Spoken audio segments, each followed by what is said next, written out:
Senhores deputados, deputadas, todos aqueles e aquelas que nos acompanham através da TVAL, rádio digital, nas redes sociais, e sobre a proteção de Deus, declaro aberta a presente sessão e comunico aos senhores deputados e deputadas de que as atas das sessões anteriores foram encaminhadas aos gabinetes de cada um e de cada uma dos nossos parlamentares, e as mesmas, esta presidência as dão por aprovadas.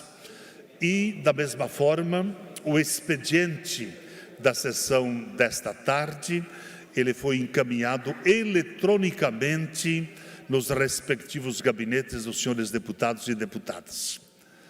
Feito, então, este encaminhamento, nós entramos em breves comunicações e nós temos aí vários parlamentares inscritos e o primeiro deputado inscrito em breves comunicações, deputado Mário Mota. Presente, deputado Mário Mota, Vossa Excelência, que fará uso da palavra, tem o tempo de até 10 minutos. Senhor presidente em exercício, Padre Pedro, demais integrantes da casa, da mesa, meus queridos colegas deputados aqui presentes, amigos que nos acompanham pela TVAL, pelos demais veículos de comunicação da Assembleia Legislativa. Eu venho hoje a essa tribuna para abordar um tema que eu entendo seja da maior importância, especialmente para Florianópolis, voltado para o sul da ilha de Santa Catarina, no que se refere ao esgotamento sanitário. Uma questão que, inclusive, foi amplamente debatida durante a eleição, evidenciando que o progresso nessa área é uma necessidade urgente, mas com todo o cuidado possível com o meio ambiente. Neste sentido, eu gostaria de informar que, enquanto esta Casa Legislativa encontrava-se sob agenda especial, nós encaminhamos um ofício à Prefeitura de Florianópolis, por intermédio da Secretaria Municipal de Meio Ambiente e Desenvolvimento Sustentável, solicitando que a Casan fosse acionada para estudar a ampliação de um programa chamado Esgotamento sobre Rodas em localidades específicas do sul da ilha, onde há concentração de residências próximas à área de relevância ecológica. Fazendo uma breve contextualização, foi firmado em 2012 um contrato entre a Prefeitura de Florianópolis e a Casan para a prestação de serviços públicos municipais de abastecimento de água e de esgotamento sanitário. Esse contrato estabeleceu metas, ações, prazos e investimentos definidos pelo Plano Municipal Integrado de Saneamento Básico, o PMISB, os quais a concessionária deveria cumprir nos anos seguintes. Esse contrato foi assinado em 2012. Entre as metas estabelecidas, eu destaco a de número 37, que previa o atendimento mínimo de 77% da população total do município.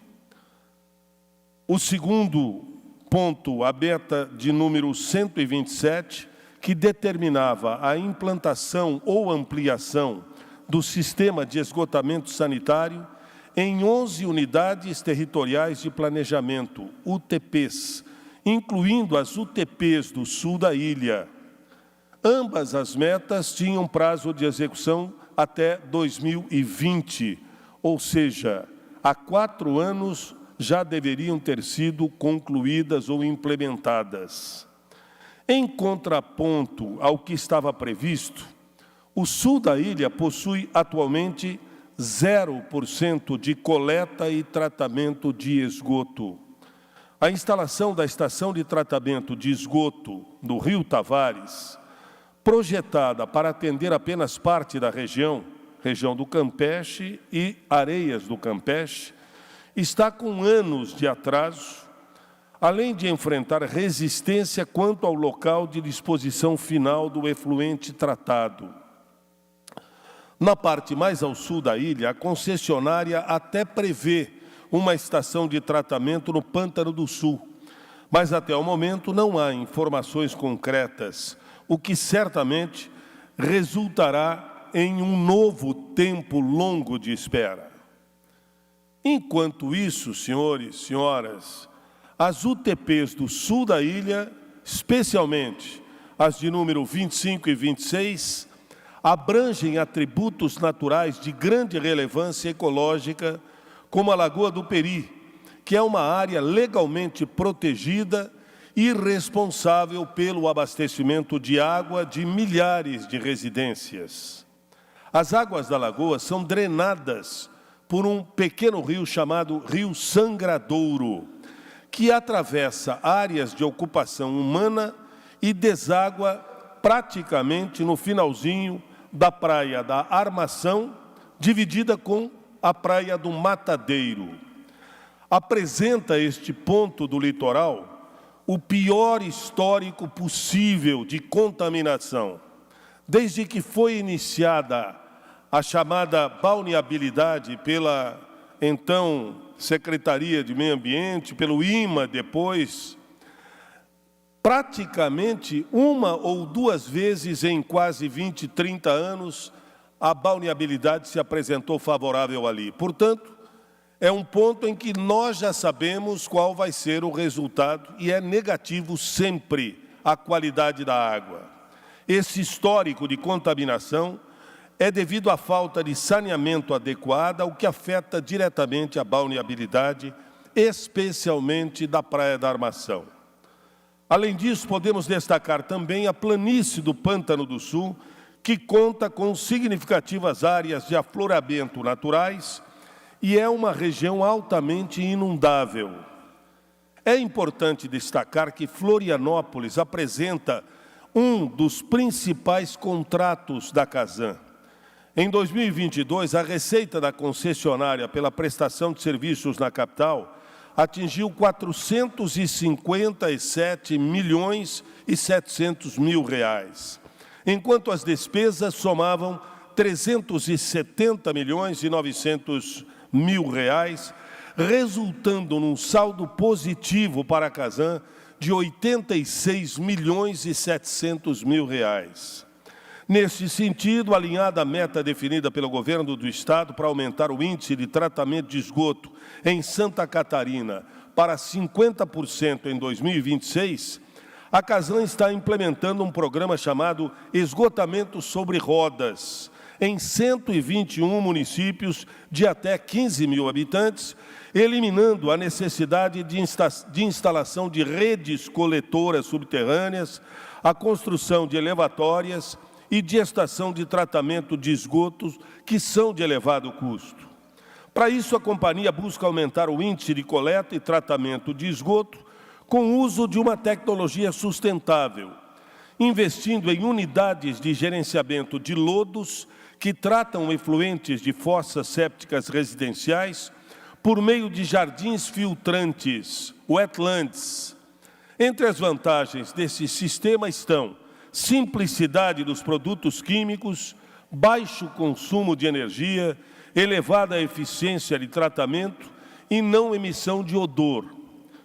Diante disso, o nosso gabinete solicitou que a Prefeitura acione a Casan para que estude a viabilidade da ampliação do programa Esgotamento sobre Rodas como uma medida paliativa para a melhoria das condições ambientais em áreas específicas do sul da ilha. O foco seria nas localidades onde há concentração de residências com influência direta em áreas de relevância ecológica, especialmente proximidades da Lagoa do Peri, de corpos hídricos e daquela planície inundável que citamos no Pântano do Sul. Nesse contexto, busca-se criar um cenário de benefício mútuo. O município avança na melhoria dos indicadores ambientais. 2, os moradores passam a ter garantia do bom funcionamento de suas fossas sépticas. E 3, a Casan cumpre o seu papel de promover soluções sustentáveis e também respeita o contrato feito lá em 2002. Embora paliativa, esta ação certamente contribuirá para gerar impactos muito positivos na região. O programa Esgotamento sobre Rodas tem esse nome porque a Casan movimenta caminhões coletores, portanto, sobre rodas, que limpam as fossas sépticas das residências e transportam este esgoto ou para uma estação de tratamento ou para uma chamada, exatamente, unidade de gerenciamento de lodo, que aí sim faria com que o cuidado com o meio ambiente fosse altamente preservado. Era essa a minha colocação, agradeço a atenção de todos. Feita a manifestação, deputado Mário Mota, esta presidência registra aqui a presença da Escola de Ensino Fundamental, professora Georgina de Carvalhos Ramos da Luz, de Brusque, com 47 integrantes, estudantes da escola, e que tem como orientadora e coordenadora a Vera Lúcia Huber. A todos sejam bem-vindos, bem-vindas a este nosso parlamento. Presidente, questão de ordem. Pela ordem, deputado. Quero cumprimentar e agradecer a presença da vereadora Júlia, que está aqui, de Rancho Queimado, e também nosso vice-prefeito da cidade de Camboriú, Júnior Cardoso, que ali já está se preparando aqui na Alesc para assumir o mandato a partir do dia 1º de janeiro também, está ali com a sua família. Onde tivemos êxito aí do nosso deputado amigo Egídio, onde Júnior Cardoso estará assumindo uma vaga na Assembleia Legislativa. Seja bem-vindo. Feito o registro, deputado Emerson. Na sequência, ainda em breves comunicações, próximo orador inscrito, deputado Lucas Neves. Deputado Lucas Neves, neste momento, certamente está atendendo em seu gabinete, esteve recentemente aqui em plenário. Na sequência, deputado Sérgio Guimarães, também certamente estará com atendimento em seus gabinetes. Deputado Marquito, da mesma forma. Deputada Ana Campagnolo. Deputada Ana Campagnolo, Vossa Excelência está inscrita em breves comunicações e lhe concedo o tempo de até 10 minutos para a manifestação.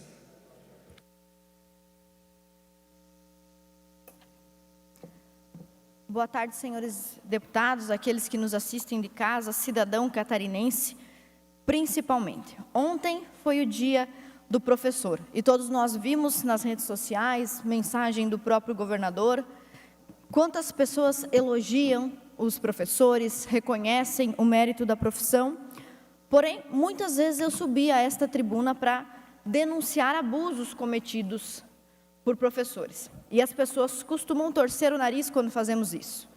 Recorrentemente, os deputados sobem aqui para denunciar os médicos, violência obstétrica, abandono no sistema público de saúde, denunciam também outros serviços públicos mais elementares, mais burocráticos, denunciam juízes, inclusive, daqui dessa tribuna, eu já vi juízes sendo denunciados.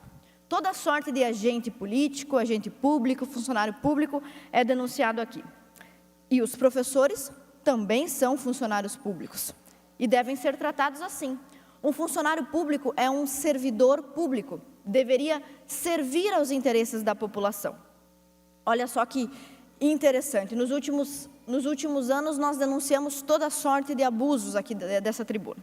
Professores militando politicamente, invertendo informações, falando sobre fascismo, nazismo, comunismo de forma enviesada, inadequada, parcial.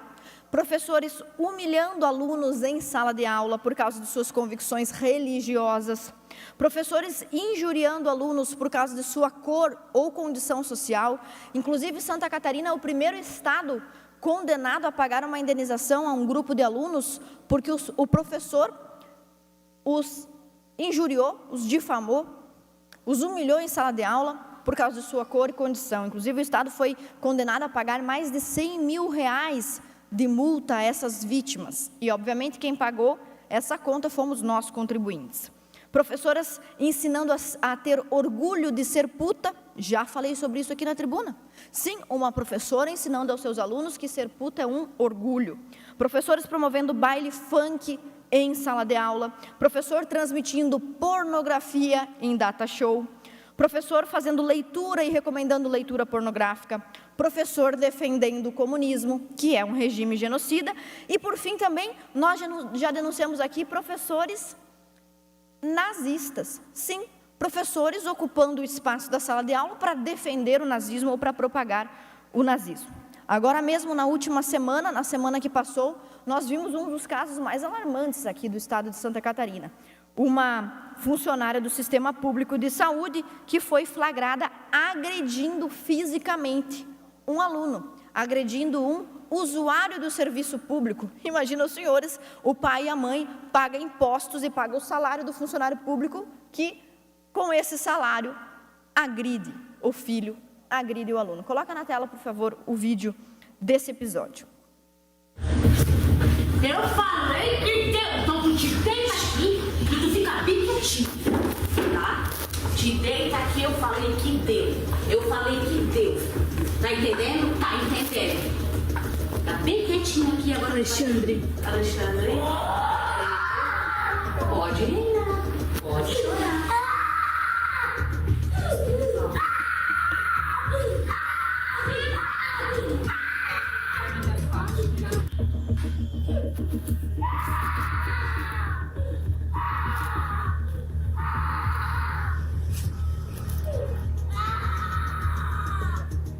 Muito obrigada. Esse é um caso de violência física, um entre tantos, entre muitos.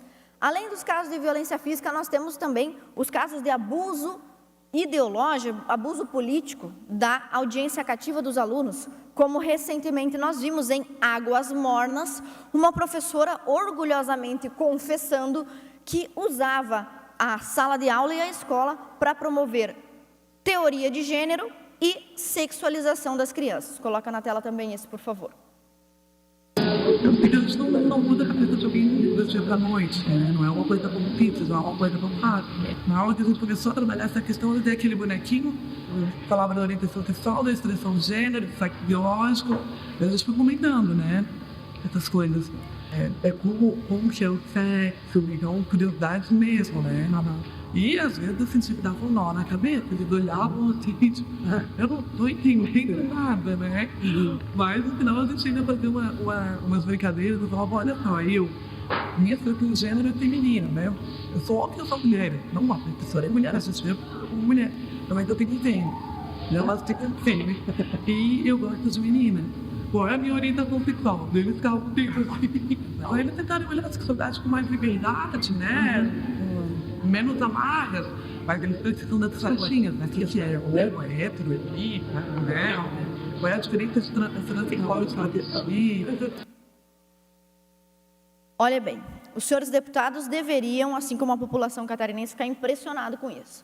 A professora admite que está criando confusão na cabeça dos alunos, que eles olham aquilo e não entendem claramente. Ela admite também que está ali para mudar a mentalidade das crianças. Poxa, mas quem é que faz a mentalidade das crianças? Seus pais, o pai e a mãe. Ou seja, a professora paga com os impostos do pai e da mãe, quer colocar a criança contra os valores religiosos, políticos, quaisquer que sejam, imorais, dos próprios pais. Ou seja, o cidadão catarinense está pagando o salário de alguém para criar um mini inimigo na escola. A professora admite orgulhosamente que a criança não consegue compreender com clareza esses conceitos de sexualidade. E a professora está ali para mudar essa mentalidade. A professora também admite que quer libertar a sexualidade e os conceitos sexuais das crianças. Pelo amor de Deus, a quem interessa a sexualidade e a libertação sexual de crianças? Pelo amor de Deus. Tá? Por que existe um grupo de pessoas tão engajado em falar sobre sexo para pessoas de 6, 7, 8, 9, 10, 11 anos? Né? Por que isso é um assunto tão importante e tão caro para professores militantes? É muito cansativo denunciar esses casos, porque praticamente todos os meses eu trago aqui um caso chocante, um caso impressionante. Já são 6 anos denunciando isso, pedindo à Secretaria a abertura de PADs, lutando pela responsabilização desses professores. Bertrand Russell disse que com a doutrinação necessária, com a doutrinação correta, é possível inclusive fazer com que as pessoas acreditem que a neve é preta. Ou seja, com o tempo necessário e os métodos necessários, é possível colocar qualquer coisa na cabeça das crianças. Quanto mais, também incentivá-las a ficarem contra os valores familiares. A quem serve esse propósito? Como que nós podemos esperar uma sociedade melhor se nós estamos atacando a solidez das famílias, se nós estamos enfraquecendo a estrutura das famílias e também os seus valores? Então, senhores deputados, já passou da hora de nós criarmos um código de conduta, um código de ética para os professores, para orientar essa profissão e evitar que a integridade moral e até mesmo física, tanto das crianças quanto dos professores, seja alvo de injustiças. Todas as profissões bem conceituadas do país têm código de ética, né? Você pode imaginar aí um engenheiro, todo mundo trata bem o engenheiro, todo mundo trata bem o médico. Eles têm código de ética, advogados, juízes, todos eles têm. Um código de ética assegura a integridade do profissional, sabendo o que ele pode e não pode fazer, diluindo dubiedades sobre o seu papel, garantindo mais transparência nas relações e aumentando a confiança. Os professores têm código de ética em alguns países, como Nova Zelândia, Peru e Malta. Em alguns estados americanos, como Flórida, Michigan e Connecticut, também os professores têm código de ética. Em nosso país, aqui no Brasil, algumas instituições privadas muito gabaritadas e reconhecidas também têm um código de ética. Alguns trabalhos acadêmicos já estão falando sobre isso, pesquisadores das universidades, falando sobre a importância do código de ética. Vou citar 2 trabalhos acadêmicos aqui e um trecho que diz o seguinte: da presença do tema código de ética nos currículos de formação de professores, pois os formandos deveriam ser prevenidos de que as suas futuras atribuições no cotidiano laboral não se limitam ao ensino, mas envolvem também responsabilidades decorrentes das questões que surgem nesse contexto e do impacto de suas decisões sobre estudantes, docentes e instituições. E eu falo muito tranquilamente sobre a necessidade desse código de ética, porque o nosso governador Jorginho é alguém que tem um compromisso com a qualidade da educação e que respeita os professores, como o seu trabalho e a sua gestão já tem demonstrado. Seja na garantia dos direitos dos alunos e das famílias, como, por exemplo, sancionando também a lei da Semana Escolar de Combate à Violência Institucional contra a Criança e Adolescente, na facilitação do acesso ao ensino superior com a faculdade gratuita, na valorização dos professores na expansão de medidas de formação continuada, no compromisso de destinar 100% dos recursos do Fundeb para remunerar profissionais, aumento do Vale Alimentação. Mais um minuto, senhor presidente. Mais um minuto, deputada. Obrigada. Aumento do Vale Alimentação, a aplicação de 1/3 da hora atividade a partir de 2025 e a abertura de um concurso público para a educação pública com mais de 10.000 vagas efetivas. Todos esses compromissos que o Jorginho, do nosso partido, do PL, tem com os professores, já mostrou o respeito que ele tem pela categoria. E nós agora, então, estamos propondo um programa de conscientização sobre ética profissional para servidores da educação do Estado de Santa Catarina. E eu peço aos senhores deputados o apoio pela célere tramitação desse projeto nas nossas comissões e a sua aprovação no plenário. Muito obrigada, senhores deputados. Feita a manifestação, deputada Ana Campagnolo. Na sequência, este deputado está inscrito, e como nós não temos outro integrante da mesa, eu peço assim a licença aos senhores deputados para poder fazer a minha manifestação daqui mesmo. Senhores deputados, deputadas e todos aqueles e aquelas que nos acompanham, lembrando que hoje, 16 de outubro, nós celebramos o Dia Mundial da Alimentação. E nesse dia, o governo federal ele faz o lançamento simultâneo do Plano Nacional da Agroecologia e Produção Orgânica e do Plano Nacional de Abastecimento Alimentar. São dois programas estratégicos e importantes que envolvem vários setores da nossa sociedade. Tanto um como o outro contribuem decisivamente para a promoção da agroecologia no Brasil e, ao mesmo tempo, também são resultados de um longo processo de participação popular chegar neste momento do lançamento.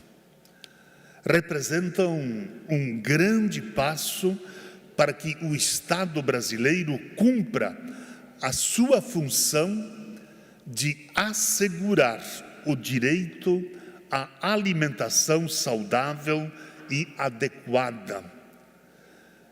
Por isso que os dois planos também sinalizam possibilidades para o governo orientar as suas estratégias políticas para o enfrentamento da questão climática que assola e que envolve o nosso planeta. Por isso que o Plano Nacional da Agroecologia e Produção Orgânica prevê entre suas iniciativas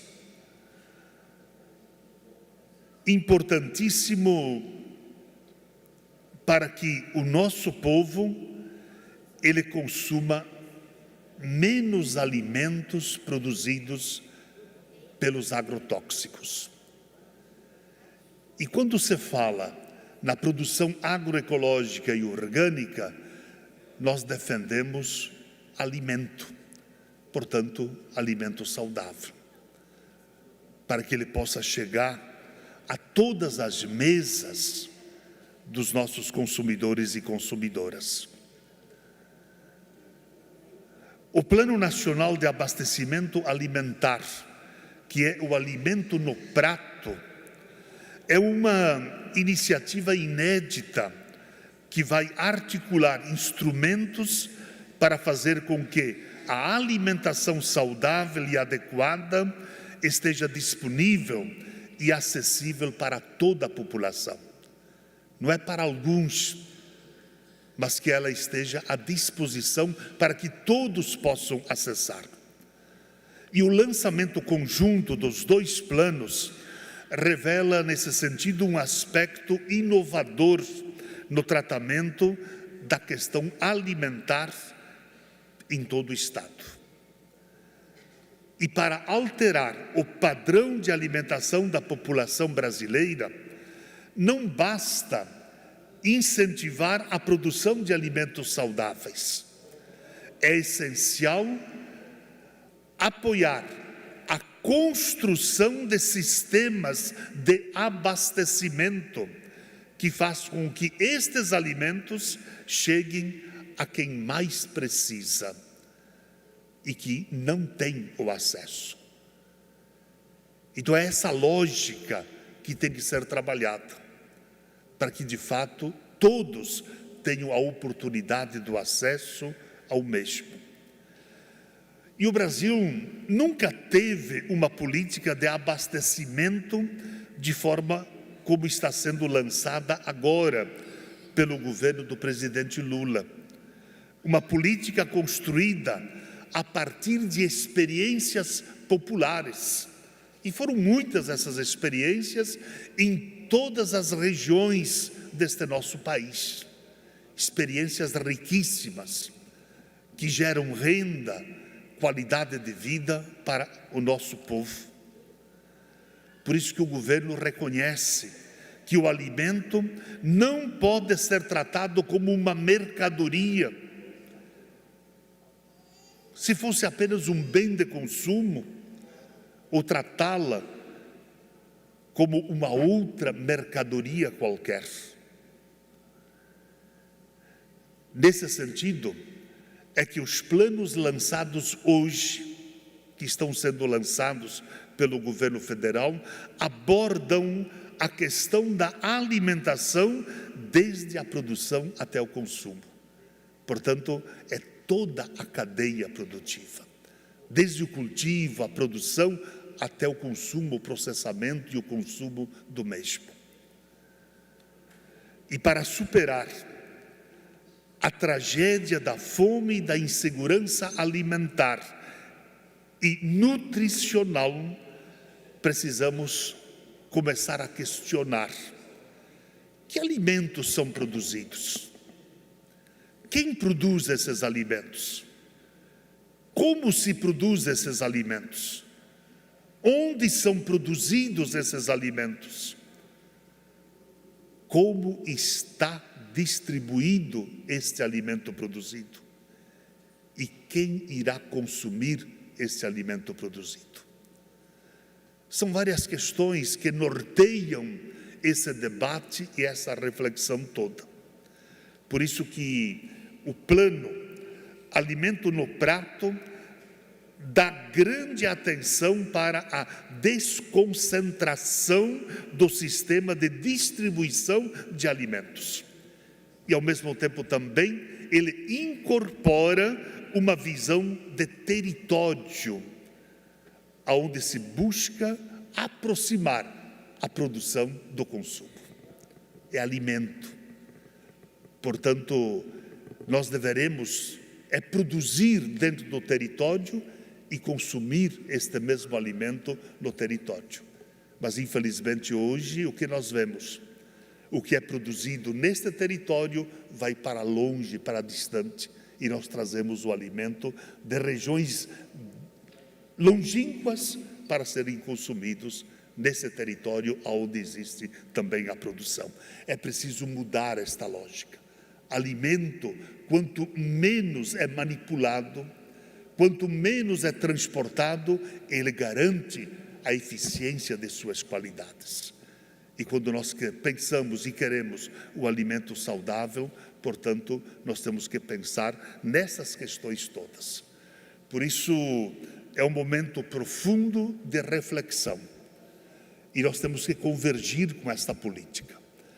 E ao mesmo tempo também, nós passamos por uma crise climática, e eu falava ontem na tribuna, que vem assolar cada vez mais as espécies, o planeta, a vida, em todas as dimensões que nós vivemos e convivemos. É preciso também um olhar diferenciado em cima disto, se nós queremos que, de fato, a sustentabilidade e a qualidade de vida, ela seja prioritária em todos os encaminhamentos que a gente o fizer. Portanto, desafios são enormes, são grandes, mas ao mesmo tempo também eu acredito da grandeza de cada um e de cada uma de nós. Nós, como agentes públicos e políticos, temos muitas potencialidades e muitas forças para a gente construir um viés aonde a gente possa ter uma harmonia cada vez melhor e maior de relação e de convivência. É assim que a gente vai construindo políticas que venham trazer benefícios para o conjunto da nossa sociedade. Dessa forma, deputado Marquito, Vossa Excelência está inscrito em breves comunicações. Nós temos ainda 7 minutos. Se Vossa Excelência quiser fazer uso da palavra, na sequência nós entramos no horário destinado aos partidos políticos. Concedo, então, a palavra por até 10 minutos a Vossa Excelência, deputado Marquito.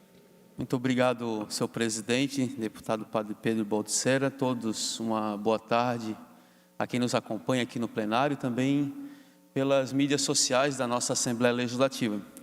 Eu trago um tema aqui muito importante para o nosso plenário, que é, inicialmente, uma defesa muito centrada na nossa empresa pública de eletrificação, a Celesc. Os colegas deputados sabem o quanto que eu já estive aqui em algumas falas defendendo, especialmente os trabalhadores e trabalhadoras da Celesc, mas principalmente a categoria de empresa pública para essa empresa de eletrificação. E vou fazer uma defesa, mais uma vez, à luz do que está acontecendo, ou ao apagão do que está acontecendo em São Paulo. Em vários municípios de São Paulo, com a ANEEL, que é uma empresa privada, após a privatização da Eletropaulo. E que, certamente, todos e todas nós estamos acompanhando esses relatos, porque as TVs, os principais meios de comunicação falam da problemática que é o esforço de recuperação pós eventos climáticos extremos de ou chuvas ou vendavais e assim por diante. Eu quero dizer isso porque era uma empresa pública, a Eletropaulo, foi privatizada para a ANEEL. Essa privatização fez uma redução significativa do quadro de funcionários, isso quase em torno de 40% de redução do quadro de funcionários, e isso traz uma consequência, a consequência é a entrega do serviço. E também, obviamente, a consequência é do modelo de privatização que essa empresa que concede o serviço, ela tem compromisso com o lucro, obviamente, daquele serviço, e não o compromisso de entregar um serviço de qualidade. E isso está evidente, isso não tem mais questionamento. Óbvio que isso tem afetado diretamente o período eleitoral de São Paulo, que está em segundo turno. Isso tem trazido, inclusive, posicionamentos muito bem definidos das candidaturas que estão colocadas, né? Mas mais do que isso, eu quero principalmente trazer aqui para esse parlamento que tem uma tarefa fundamental, que é defender a Celesc enquanto instituição pública. E defender a Celesc enquanto instituição pública é garantir que os serviços sejam prestados diretamente. Hoje nós temos alguns serviços já prestados de forma terceirizada, e isso tem consequências. Isso também tem consequências na entrega dos serviços. Nós passamos por um ciclone bomba em 2020, e foi uma das maiores catástrofes em Santa Catarina. E a Celesc conseguiu recuperar em menos de 3 dias 100% das ligações de energia elétrica em todo o estado de Santa Catarina. Agora, no que aconteceu no estado do Rio Grande do Sul, a Celesc enviou 60 trabalhadores públicos, servidores públicos, para auxiliar o grande evento climático extremo no Rio Grande do Sul, e graças a ser uma empresa pública. Mas mais do que isso, a Celesc, por ser pública, garante um dos serviços mais baratos de distribuição de energia elétrica. E isso é importante a gente pautar aqui, porque muitas vezes o sindicato vem aqui, o Sinergia, ou os trabalhadores vêm aqui garantindo e solicitando e insistindo na garantia de melhores condições de trabalho, porque hoje falta equipamento, hoje falta infraestrutura necessária, hoje falta servidores, falta trabalhadores para essa empresa garantir um trabalho de qualidade, e a gente precisa compreender que o caminho é a manutenção da Celesc 100% pública, melhorar as condições, ampliar o quadro de trabalhadores e, principalmente, dar as condições de trabalho adequadas com equipamentos e pessoal. Então, eu queria deixar essa fala aqui muito bem registrada. Eu acho que o que está acontecendo em São Paulo é importante para a gente manter e rememorizar esse fundamento que é a garantia de uma Celesc pública, mas para isso precisa de alguns passos. E esses passos muitas vezes estão nas nossas mãos enquanto parlamento, que é a garantia da qualidade do serviço público com trabalhadores e trabalhadoras bem remunerados, a ampliação desses quadros com novos chamamentos públicos de concursos públicos e equipamentos e condições de trabalhos adequadas. Por fim, eu quero deixar essa fala pela importância que a Celesc vem tratando em Santa Catarina, e não deixar de informar que é uma das tarifas mais baratas, mais baixas do país, por ser uma empresa pública. Então, deixo aqui minha fala. Para finalizar nesse 1 minuto, eu quero aqui fazer menção da presença do vereador Bruno, reeleito pelo PSB lá em Imbituba, está aqui acompanhando a nossa sessão. Quero desejar para ele um bom mandato, um próximo mandato de 4 anos, e que certamente em Imbituba tenha uma representação adequada para aquela realidade. Então, um forte abraço e obrigado pelo espaço. Feita a manifestação, deputado Marquito, com a vossa manifestação, nós terminamos as breves comunicações e entramos no horário destinado aos partidos políticos. E o primeiro horário pertence ao PL. Consulto a bancada, deputado Márcios Machado. Vossa Excelência, que fará uso da palavra, lhe concedo o tempo de até 16 minutos. Deputado Márcios Machado. Obrigado, presidente em exercício, deputado Padre Pedro, representa a rocha, pedra, firmeza. Assim, quero cumprimentar os nobres colegas, público que nos assiste nas suas casas. Projeto aprovado por essa casa e hoje é lei em Santa Catarina que beneficia o caminhoneiro. Caminhoneiro, esse ser tão especial que leva, transporta, que nos ajuda com toda a logística desse sistema modal que são as rodovias. Então, em Santa Catarina, hoje é lei e já está disponibilizados pontos de apoio para que ele possa descansar. Então, aqui está no meu Instagram, se assim você entender, vai lá no Instagram, me siga, Márcios Machado. Mais de 50 pontos de paradas para caminhoneiros. E aí eu vou dando uma olhada aqui, 4 vagas em Chapecó, 2 vagas em Porã do Oeste, 1 vaga em Bom Jesus, 2 vagas na cidade de Palmeira, na Serra Catarinense, 5 vagas na cidade do Painel, 3 vagas em Gaspar, em vários pontos onde a Polícia Rodoviária Estadual tem a sua unidade, está disponibilizado hoje para que o caminhoneiro possa parar, descansar e depois seguir a sua jornada. Alguns pontos disponibilizam internet, água, banheiro, e a gente pode trabalhar forte para que a gente possa ampliar esses pontos, ampliar essa estrutura. E agora eu estou com uma missão, dizer para você caminhoneiro, você que tem um amigo, um filho, um esposo, ou a própria mãe também está nessa labuta. Estou indo para a semana que vem para o Rio Grande do Sul, vou entregar em mãos para o deputado do Partido Liberal, para que ele possa aplicar também esse projeto e que vire lei no Rio Grande do Sul. Logo, logo vou também para o Paraná, para que a gente possa, o sul do Brasil, estar unificado. Então, alguém sai lá de Lages, meu povo de Lages, e vai para o Rio Grande do Sul, ele vai ter um ponto para que ele possa descansar, ou está indo lá para o Paraná, para Curitiba, para alguma cidade desse estado tão importante também do Brasil, ele possa estar descansando. Nessa mesma toada, eu solicitei ao deputado federal Jorge Guetem para que ele encaminhe e lute com os deputados federais e com os senadores para que a gente possa aplicar essa lei nos pontos da Polícia Rodoviária Federal e lá nós possamos também ter um ponto seguro para que o caminhoneiro possa descansar. O grande problema hoje, o que está acontecendo? O caminhoneiro vai encostar num posto de gasolina, não é permitido, muitas vezes mesmo abastecendo. Então você vai dirigindo e você de repente vê um caminhão tombado numa reta, numa curva não tão forte. Por quê? Porque ele dormiu. O sono, você não consegue lutar contra ele. Então nós que temos um carro pequeno, nós estamos dirigindo, eu estou com sono, o que eu faço?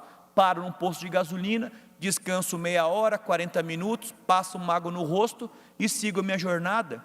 Mas o caminhoneiro ele não consegue fazer isso, então ele tem alguns pontos que ele consegue parar. Então nós precisamos ter esse olhar, ter essa dedicação, ter essa empatia, que a gente possa também contribuir para que eles tenham esse espaço seguro, adequado.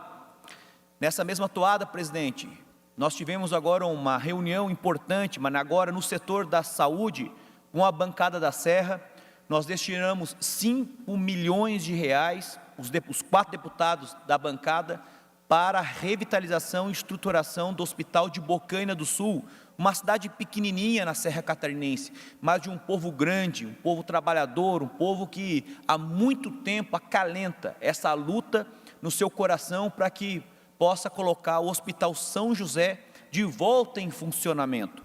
A primeira etapa já iniciou, com 300 mil reais de uma emenda impositiva de minha autoria, que já está sendo feita a reforma, agora com 5 milhões em articulação com a bancada neste momento que nós tivemos a reunião, com o prefeito Dudu, com as lideranças.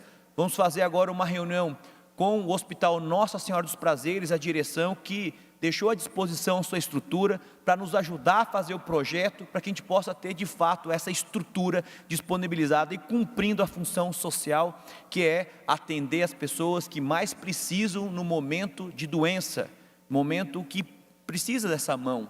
Então nós estamos trabalhando muito forte para que dê certo também a questão do hospital. Eu quero aqui ratificar o meu apoio ao povo de Bocaina, para que a gente continue lutando até que a gente possa bradar juntos essa grande vitória. Outro ponto, presidente, nós teremos neste mês, no dia 30, numa quarta-feira, o 2º Congresso Estadual de Protetoras e Ativistas da Causa Animal, um grande evento que já realizamos no ano passado e que surtiu bons frutos, como o programa lançado pelo governador Jorginho Melo, o PET Levado a Sério, o primeiro programa estadual de castrações de cães e gatos. Em conversa com a Fabrícia, que é do DIBEA de Santa Catarina, nós estamos ajustando toda a questão burocrática para que a gente possa apresentar agora para a FECAM e para o Sim Catarina. Dando tudo certo, aí nós conseguimos uma entidade que vai trabalhar com todos os municípios. São 18 milhões de reais, mais de 85 mil castrações, isto é, redução gigantesca de animais nas ruas, sofrendo maus tratos, abusos. Então nós precisamos ter essa atuação. Então eu quero convidar todos para que participem do 2º Fórum de Proteção Animal. Nós vamos ter um case de um hospital veterinário público de São Paulo vindo para cá. Nessa minha viagem oficial para o Rio Grande do Sul, eu vou fazer uma visita no Hospital Público Veterinário, que é a mesma empresa que foi terceirizada esse hospital de São Paulo, que atua no Rio Grande do Sul, para que a gente possa entender, compreender e saber melhor, para que a gente possa trazer também, é do Estado, é do município, como é que nós podemos trazer esse hospital, que é tão importante para as pessoas levarem os seus cães, os seus gatos, e aí a gente também ter essa harmonia nesse setor que muitas vezes é deixado de lado. Muitas vezes não foi nenhum recurso aplicado, até então, quando o Estado não tinha esse olhar. Com a minha vinda aqui no Parlamento Catarinense, eu consegui na legislatura passada, através das emendas impositivas, o primeiro recurso destinado para castrações de forma inédita. Foram 3 mil castrações na Serra Catarinense, isto é, 24 mil animais a menos nas ruas. Se todos forem fêmeas, com um ciclo de 8 animais por ninhada. Então a gente pode fazer muita coisa boa. O que nós precisamos atuar muito forte nesse fórum? Que nós tenhamos, por exemplo, o CPF na nota, que o Estado de Santa Catarina ainda não tem. Quando vem um pouquinho do ICMS, você pode destinar para uma PAI, destinar para uma associação de autistas, destinar para uma associação de proteção animal. Então um pouquinho daquela cota tu pode fazer essa destinação. Tu vai num supermercado, te pergunto, você quer o CPF na nota? Para nós não adianta nada, porque nós não temos nenhum tipo de benefício. Agora, quando instituído esse programa, vai ser igual ao Rio Grande do Sul, igual ao São Paulo, igual ao Paraná, igual a outros estados que pegam um pouquinho desse recurso e você pode abater, por exemplo, no IPVA, você pode destinar para as entidades, e isso realmente é de grande valia, de grande monta. Então nós estamos trabalhando muito forte nessa questão. Nós vamos trabalhar também com desastres. Por exemplo, deu um desastre, como é que nós atuamos? Como é que nós agimos? Nós temos um exemplo muito forte agora no Rio Grande do Sul. E se dá tomara que não dê, mas se dê alguma coisa, como é que nós vamos agir? Será que os agentes públicos estão aptos para poder atender, sejam os humanos e sejam os animais? Então nós precisamos ter esse olhar. E o fórum, que acontece no dia 30, e quem quiser fazer inscrição, entra no site da Escola do Legislativo, vai ter um banner, tu clica, se cadastra. Caso você não consiga, entre em contato com o gabinete, que nós vamos fazer o teu cadastro, para que você possa participar e nós entregarmos essa carta aberta para o governador Jorginho Melo, e ampliando ainda mais o leque de ações tão importantes da causa animal, que se faz necessária e urgente. Presidente, então essas são essas minhas contribuições no dia de hoje. Obrigado. Feita a manifestação, deputado Márcio Machado. Na sequência, o horário pertence ao Bloco Social Democrático MDB e PSDB. Não temos nenhum orador inscrito. Na sequência, Bloco União e PSD. Da mesma forma, ninguém a se manifestar. Bloco Democracia, Inclusão Social e Igualdade, PT e PDT. Também não temos nenhum orador inscrito.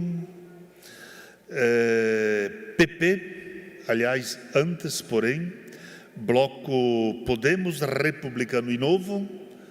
Também não temos nenhum inscrito do Bloco. Do PP também não. Do PSOL, deputado Marquito, fará uso da palavra. Presidente, questão de Sim, ordem. antes, porém, sem prejuízo, o deputado Emerson Stein. Só quero agradecer a presença dos vereadores aqui de Indaial, o vereador eleito, nosso amigo Dudu, que está aqui, e o Roger, que é vereador da atual legislatura também, faz um grande trabalho na cidade de Indaial. Obrigado pela presença de vocês, que Deus abençoe as suas caminhadas. Feito o registro, deputado Emerson Stein, sejam todos bem-vindos a este Parlamento. E agora sim, com a palavra, deputado Marquito, pelo tempo de até 3 minutos. Obrigado. Eu queria hoje, dia 16 de outubro, comemorar o Dia Mundial da Alimentação. Um dia muito importante na luta daqueles que dedicam sua vida para o direito humano à alimentação adequada. Mas quero fazer aqui uma homenagem especial ao presidente Lula, porque hoje foi um dia histórico. Hoje foi a assinatura do Plano Nacional de Agroecologia e Produção Orgânica e do Plano Nacional de Abastecimento Alimentar. 2 instrumentos construídos em conjunto com a sociedade civil, com os ministérios de cada área e principalmente com organizações que são da luta por reforma agrária, por luta pela alimentação, como a Associação Brasileira de Agroecologia, a Articulação Nacional de Agroecologia, as entidades como a Rede Ecovida de Agroecologia, as universidades, os movimentos do campo e da cidade que lutam por melhores condições de alimentação para toda a população. Esses 2 planos, o Plano Nacional de Agroecologia e Produção Orgânica e o Plano Nacional de Abastecimento Alimentar, são instrumentos fundamentais para a gente dar dignidade à vida humana das pessoas. Nós temos milhares de pessoas ainda em insegurança alimentar. E a agroecologia é, sim, a estratégia adequada para a garantia da alimentação. É importante também ressaltar a liderança do presidente Lula nessa estratégia e nesse governo, porque o governo passado, quando o Bolsonaro assumiu, a primeira coisa que ele fez foi acabar com o Conselho Nacional de Segurança Alimentar e Nutricional e com as políticas que garantiam a alimentação adequada para a população. E o Brasil voltou ao mapa da fome naquele governo. E agora se restabelece uma nova política intersetorial com a garantia da alimentação adequada. E falo isso com muita tranquilidade. Eu fui presidente do Conselho Estadual de Segurança Alimentar e Nutricional de 2012 a 2016, onde travamos lutas muito importantes e quero dizer que todos esses instrumentos construídos com a população, com a participação social, com o controle social das políticas, eles são fundamentais para garantir para a perenidade dessas políticas. É óbvio que vai precisar de orçamento, é óbvio que vai precisar de articulação entre sociedade civil, governo e o setor empresarial, mas é importante destacar que a gente está olhando para as pessoas que mais precisam. E é isso que a gente espera. Então hoje, dia 16 de outubro, Dia Mundial da Alimentação, dia onde se debate as questões instrumentais, o Brasil dá um grande passo e o presidente Lula acerta em assinar o Plano Nacional de Agroecologia e Produção Orgânica e assinar o Plano Nacional de Abastecimento Alimentar, numa diretriz que é a garantia do direito humano à alimentação adequada para toda a população brasileira. Então é um grande dia e, mais uma vez, que bom que nós temos o presidente Lula e todos os movimentos sociais construindo essas políticas. Obrigado. Feita a manifestação, deputado Marquito, com vossa manifestação nós encerramos o horário destinado aos partidos políticos. Esta sessão será suspensa até às 16 horas e sobre a mesa nós temos aqui um pedido encaminhado pelo deputado Emerson Stein e assinado por todos os líderes que compõem as bancadas neste Parlamento, para a manifestação aqui do prefeito do município de Laurentino, o senhor Marcelo Tadeu Rocha, acompanhado também das soberanas, a Amanda, a Ana e a Vitória, para fazer o convite para a segunda Agroplantas, que acontecerá na cidade de Laurentino, de 13 a 16 de março de 2025. Então, o convite intermediado aqui pelo nosso deputado Emerson Stein. Então, está suspensa a presidente de sessão até às 16 horas e concedo a palavra de imediato ao prefeito de Laurentino, senhor Marcelo Tadeu Rocha, para a manifestação, o convite, por o tempo de até 10 minutos, prefeito. Presidente Padre Pedro, deputado Emerson Stein, obrigado pelo espaço. Saudar os senhores deputados, senhoras deputadas e quem nos acompanha pela TVAL. Sou prefeito de uma cidade pequena, mas gigante no poder aquisitivo, no trabalho e na pujança do seu povo. Laurentino faz parte da Associação dos Municípios do Alto Vale, a AMAVE, sendo a maior associação de municípios de Santa Catarina. São 28 municípios, Padre Pedro, que ajudam e fazem parte desta engrenagem chamada Belo Estado de Santa Catarina. A Cidade das Graças é assim que somos conhecidos. Laurentino se desponta não só por suas belezas, ou pela maior imagem da Nossa Senhora das Graças do mundo, que inclusive foi um projeto aprovado por esta casa, tornando Laurentino como um roteiro turístico religioso dentro do estado de Santa Catarina, mas também pela produção de plantas nativas e ornamentais, sendo hoje o maior polo produtor neste segmento dentro do estado de Santa Catarina. São mais de 120 produtores produzindo para o estado, para o Brasil e também para os países do Mercosul. Imaginar uma cidade que iniciou sua economia com a produção de carvão e posteriormente fumo, e hoje se destaca na produção limpa e ambientalmente sustentável de plantas nativas e ornamentais, que favorece o ecossistema brasileiro e reduz os impactos ambientais. O fomento do segmento de plantas ornamentais está em alta no município e se despontando em todo o país, pela importância paisagística e ornamental. Pensar em Laurentino contemporaneamente é observar em sua atividade de fomento a roda viva da economia, num setor que floresceu e é exponencial. Só no Brasil é um setor que movimenta mais de 10 bilhões de reais por ano e com crescimento em alta. Nessa seara econômica e ambiental, nosso município em 2024, onde como prefeito tive o prazer e o orgulho de criar a primeira Agroplantas, expofeira de plantas nativas e ornamentais. E em 2025 estará realizando a segunda Agroplantas. Contamos com mais de 120 produtores, shows de renome nacional, um excelente espaço para negócios, movimentando muitos segmentos econômicos, tanto no município como na região. Todos os caminhos levam de 13 a 16 de março de 2025 para Laurentino. Nós que somos conhecidos como a maior imagem da Nossa Senhora das Graças do mundo e agora como a cidade que produz plantas nativas e ornamentais, sendo o maior polo produtor de Santa Catarina. Padre Pedro, obrigado. Deputado Emerson Stein, obrigado. Senhores deputados, deputado Oscar, Maquito, vocês que estão aqui presentes, a gente está muito feliz com este momento. E na sequência, Padre Pedro, gostaria que a rainha e as realezas fizessem então esse convite para que fique gravado e eternizado, para que em 2025 a gente nos encontre no Alto Vale, na terra do queijo, na cidade das plantas, Laurentino. Muito obrigado.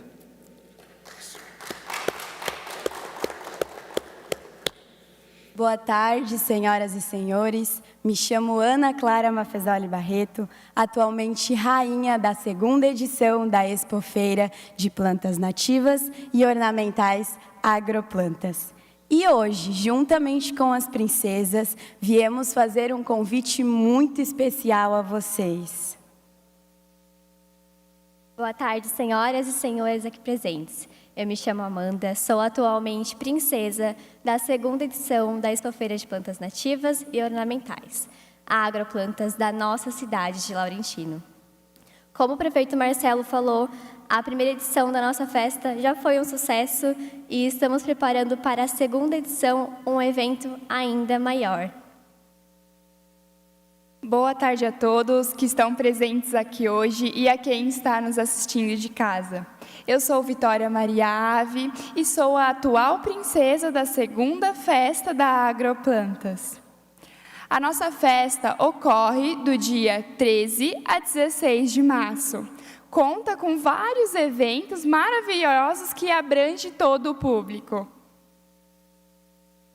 E é com muita alegria que nós, realeza do município de Laurentino, juntamente com o povo laurentinense, esperamos vocês de braços abertos para prestigiar este evento grandioso conosco. Tenham todos uma ótima tarde e muito obrigada pela atenção.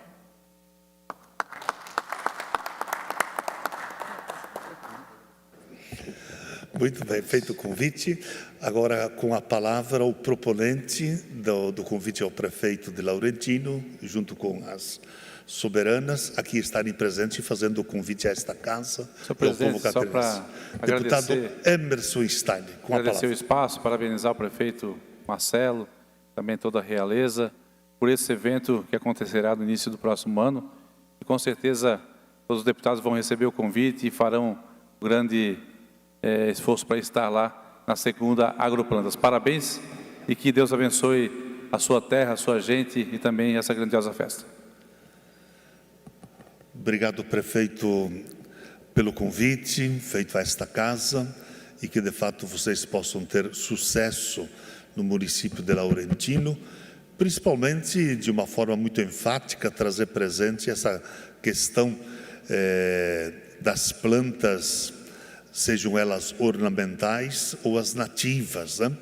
Quando nós vivemos aqui, deputado Emerson, uma crise climática e sabendo que nós temos um município que faz a sua 2ª edição, realçando a importância das plantas nativas, ornamentais, exatamente se colocando assim como uma extensão da sustentabilidade e de um planeta mais harmônico para todos nós vivermos. Parabéns, sucesso.